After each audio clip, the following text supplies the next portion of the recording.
نصوم نقوم ونحيا مع الله في كل حال، نعمر بالخير الدنيا ونرضي بها دار. نصوم نقوم ونحيا. نعم، أجمل إذا كانت مع الاستغفار.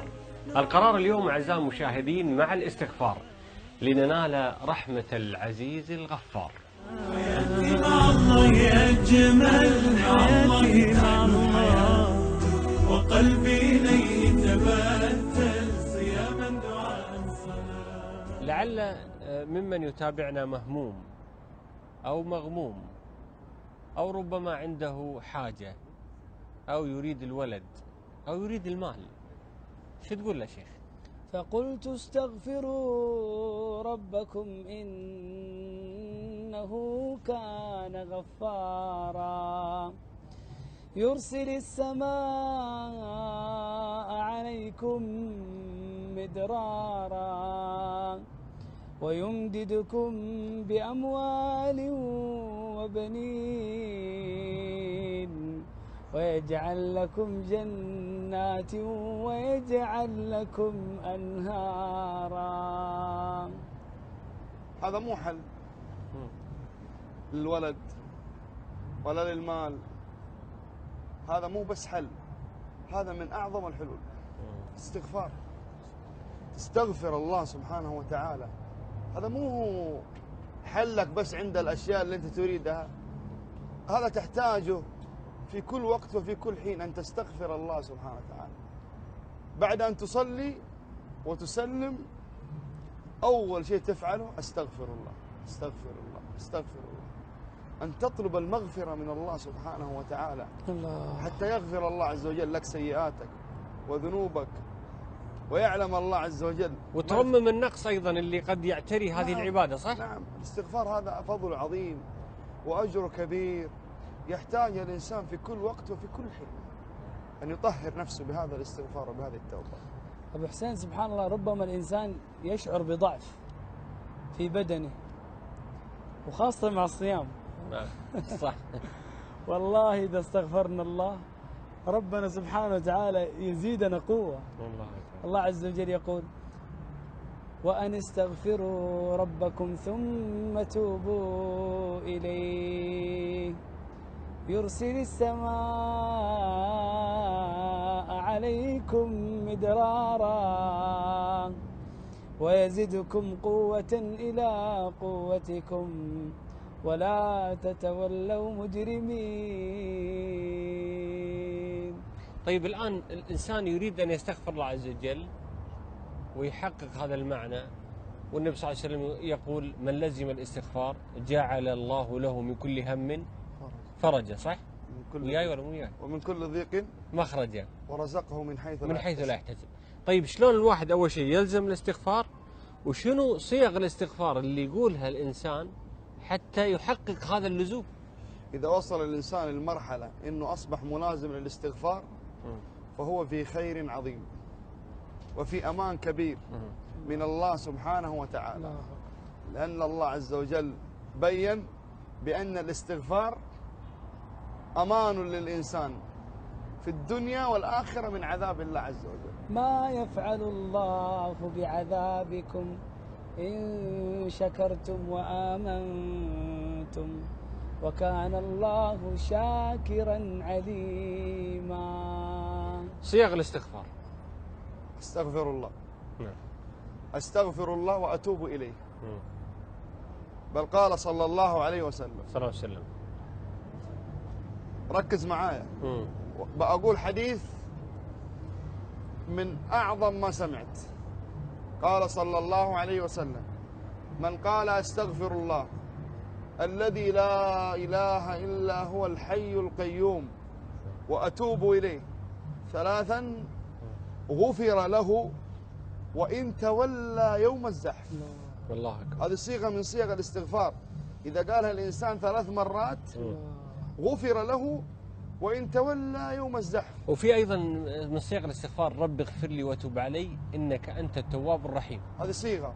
لكن يا أبو حسين، أنا عشان نعرف قيمة هذا الحديث ومعنى هذا الحديث وهذه الصيغة، ما هو عظم هذا الذنب التولي يوم الزحف.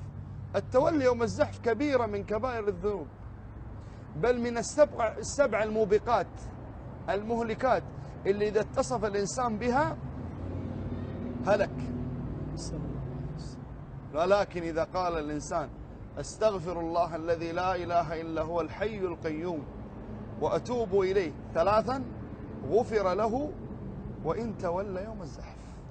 سبحان الله، دعاء سيد الاستغفار من قاله في الصباح ثم مات دخل الجنة، ومن قاله في المساء ثم مات دخل الجنة، اللي هو اللهم أنت ربي لا إله إلا أنت خلقتني وأنا عبدك وأنا على عهدك ووعدك ما استطعت، أبوء لك بنعمتك علي وأبوء لك بذنبي فاغفر لي فإنه لا يغفر الذنوب إلا أنت.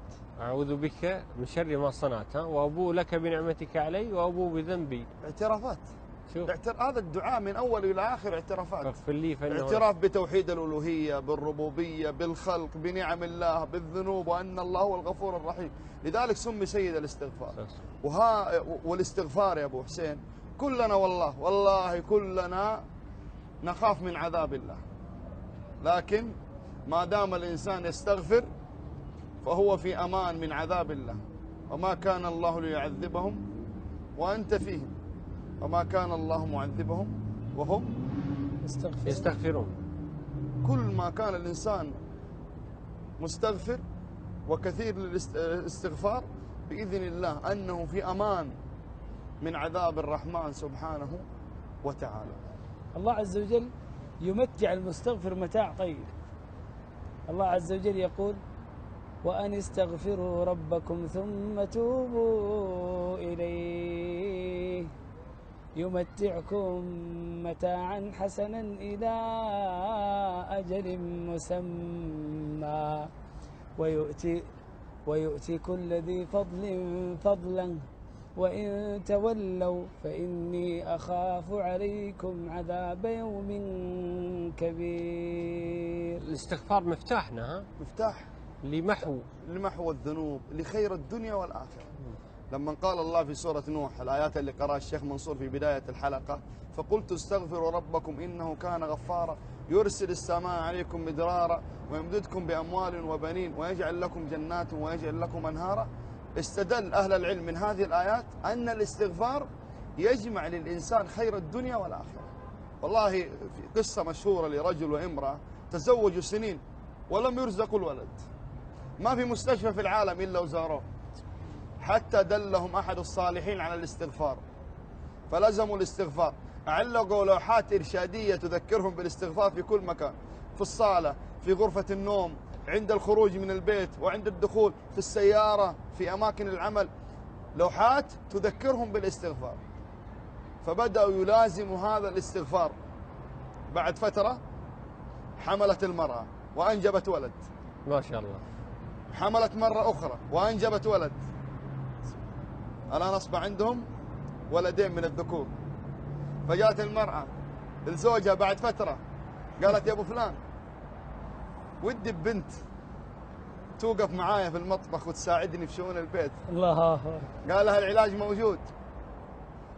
فبدأوا في الاستغفار فحملت المرأة ورزقهم الله عز وجل ببنت سبحان الله تساعد أمها. بماذا؟ استغفار. استغفار. وأيضا يعني هو سبحان الله استغفار ويقين. ويقين. استغفار باللسان لوحده ما ينفع، لكن استغفار مع يقين بأن الله عز وجل سيغفر وأن الله سبحانه وتعالى سيعطي وأن الله عز وجل سيمنح، مع حسن ظن بالله عز وجل، مع ثقة برب العالمين بأن هذا الاستغفار مفتاح لكل خير وأن الله عز وجل بيده كل خير. الله عز وجل يقول ومن يعمل سوءا أو يظلم نفسه. أنا بسألك يا أبو حسين، بسأل الشيخ نايف، من منا يعني ما يقع في ذنب؟ كلنا ذاك الرجل، نسأل الله يعاملنا بجميع ستره. يعني سبحان الله كلنا ذاك الرجل الذي يذنب. الله عز وجل يقول ومن يعمل سوءا أو يظلم نفسه ثم يستغفر الله يجد الله غفورا رحيما. بل أزيدك يجد الله شوف غفور الرحيم. بل أزيدك يا أبو حسين، الله عز وجل ينادي جميع الناس يقول يا عبادي إنكم تخطئون بالليل والنهار وأنا أغفر الذنوب جميعا وأنا أغفر الذنوب جميعا فاستغفروني أغفر لكم. الله أكبر. الله سبحانه وتعالى قد أخبر على أحوالنا أننا أصحاب ذنوب. فاستغفروني أغفر لكم. إذن لنتخذ القرار أن يكون لنا حال مع الاستغفار خصوصا في هذه الأيام لتكون حياتنا مع الله أجمل.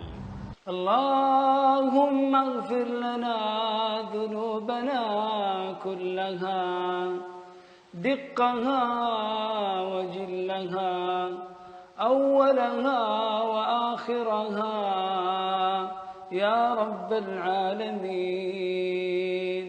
اغفر لنا ما قدمنا وما أخرنا وما أسررنا وما أعلنا وما أنت أعلم به منا.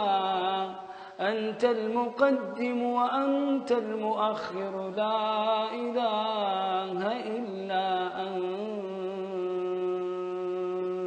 نتوب نذوب اشتياقا إلى الله في كل آن، فلا شيء أحلى مذاقا كدمع يريح الجنان. نتوب نذوب اشتياقا إلى الله في كل آن، فلا شيء أحلى مذاقا كدمع يريح الجنان. حياتي مع الله أجمل، حياتي مع الله وقلبي إليه تبتل صياما دعاء صلاة.